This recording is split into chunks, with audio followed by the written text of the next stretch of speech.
The drama surrounding Team USA basketball didn't erupt during a game, didn't unfold under bright arena lights, and didn't involve a trophy or a buzzer beater. Instead, it began the way so much modern sports chaos does now, with a short practice clip, a carefully chosen camera angle, and a social media post that detonated the moment it went live.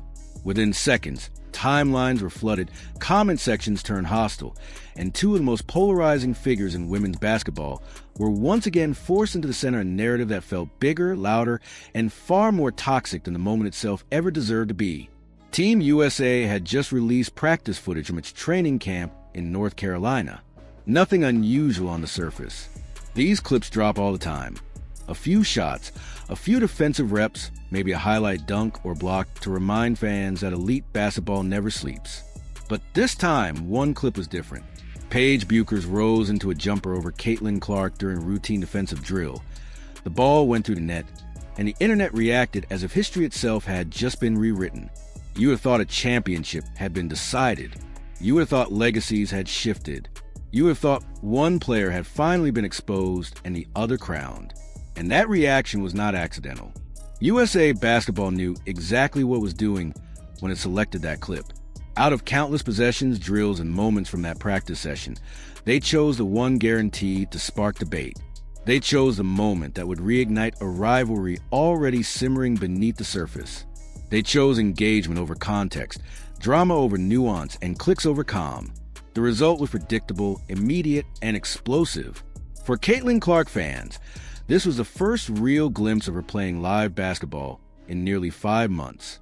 After injuries, setbacks, and a frustrating stretch on the sidelines, people were desperate to see anything, any sign that she was back, moving well, competing, and healthy. Instead of getting a full picture, they got a single possession clipped into a narrative vacuum. And into that vacuum poured every insecurity, bias, and tribal instinct that defined sports fandom in the social media era. Paige Bueckers fans, on the other hand, saw an opportunity.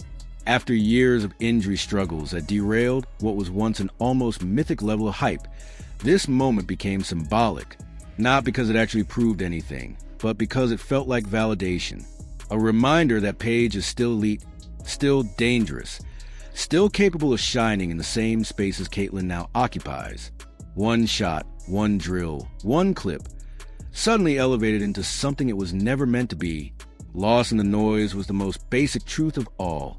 This was practice, not a scrimmage, not a game, not even a competitive one-on-one designed to test dominance.